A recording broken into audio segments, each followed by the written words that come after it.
visible, our actions are more visible. I have to say that I don't think that our actions are more visible because on Web 2, we are everywhere. Like I am very out there. I know a lot of people are. I'm very visible on the Web 2, and actually on Web 3, I can be whatever I want, and no one will actually know because I can call myself whatever I want. I have a wallet which is a bunch of numbers that no one can know who I am or how it's attached to me.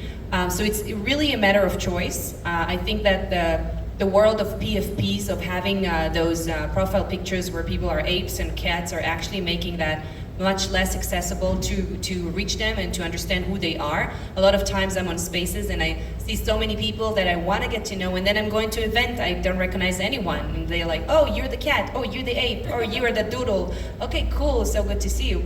But I do think that Web3 enables us to kind of bridge between when we're talking about Web3, we're talking about a place where we are more free to do things that we maybe cannot do on Web 2. And when I'm saying free, I mean that a lot of women that lives in like suppressed countries, like you said, or far away, or people who don't have bank access can actually now make money, can actually sell an NFT and create money on the blockchain. Part of my nonprofit, for example, just to talk about it briefly, is it's all related to Web 3, and it's to actually bring access to women in suppressed countries and in countries in war, different countries, doesn't matter right now which one, but women in war, in poverty, in sex trafficking, everything related to women who are in need, who are in war, that are not able to reach a bank account, who are not able to actually go and sell their stuff because of the situation of their country, now are able to sell an NFT, their art as an NFT,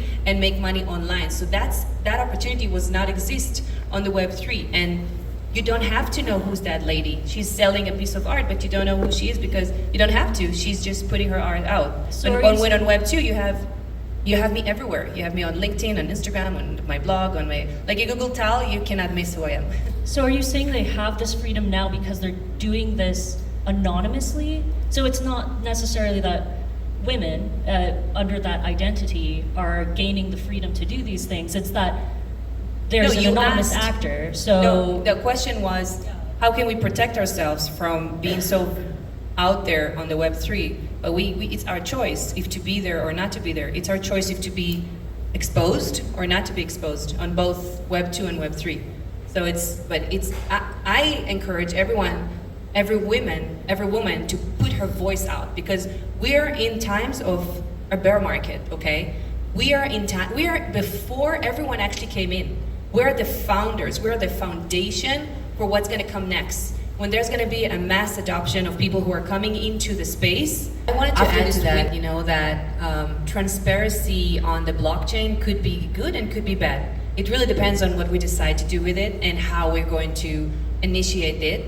And I do think that a lot of communities, if we talked about communities, are using that to benefit others. And I think that's beautiful. So for example, Women Rise, Maliha, she's amazing. She's the creator, and she created a whole collection around women rights and around human rights and around empowering women. So she works with the Web 3 and she works with the Web 2 as well. By connecting Web 2 and Web 3, by the way, it is very, very powerful, because you have the mass who are not very familiar with the NFTs. And what she does, she creates a lot of videos and educational materials on the Web 2, and that's how she bridges between the Web 2 and the Web 3. But she brings a lot of transparency when it comes to women rights and women behavior, and she puts her voice out, and she puts women's voice out, and she does enormous work. Not only her, I see a lot of projects that are women-led that are doing that.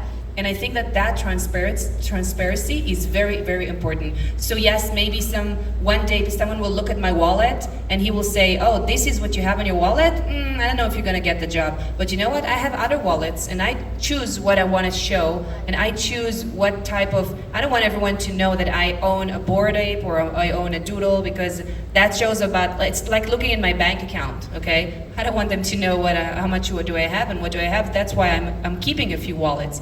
So being transparent on the blockchain, it's amazing because you have a peer-to-peer transactions that are made. You cannot really, there's no like middleman that can take a piece to himself. There's no like cut commissions that someone can take and no one else will know. Everything is very transparent. So that's the plus in everything related to the blockchain. And of course there are minuses. So it's all a matter of understanding how transparent it is. And you know what? When we started with Web 2, when we started with social media, I'll never forget it. 2006, I was on MySpace, okay? And I remember I've put on MySpace, there was no, Instagram was just the beginning, there was no, Facebook was at the beginning, there was no Instagram, no such an animal, Clubhouse, whoever thought that someone was gonna talk into a phone.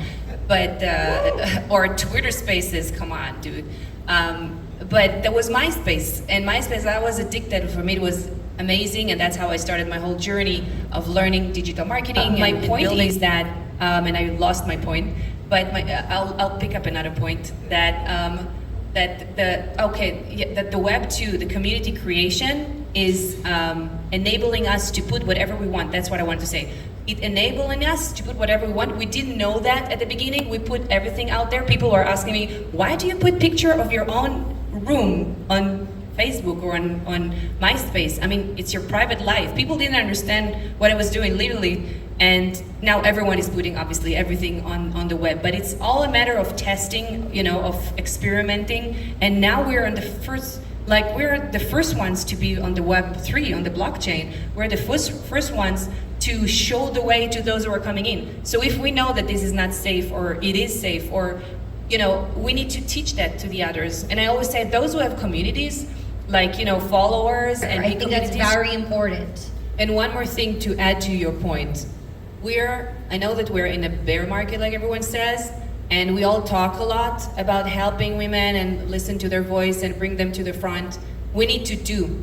This is the time to build. Whatever we're gonna build right now, that's the legacy we're going to leave to the mass adoption that are going to come after, to the new wave of people and women who are joining after. So if everyone could do a little bit like educating, talking to others, it could be on your Instagram, on your podcast, on your, you know, on your hallway conversations, in your office, whatever it is. Bring women a voice, create, build, and make sure we create a safe place for women to, by educating others, by educating them, and by bringing their voices to the front. Thank you so much, everyone. And enjoy the rest of your event.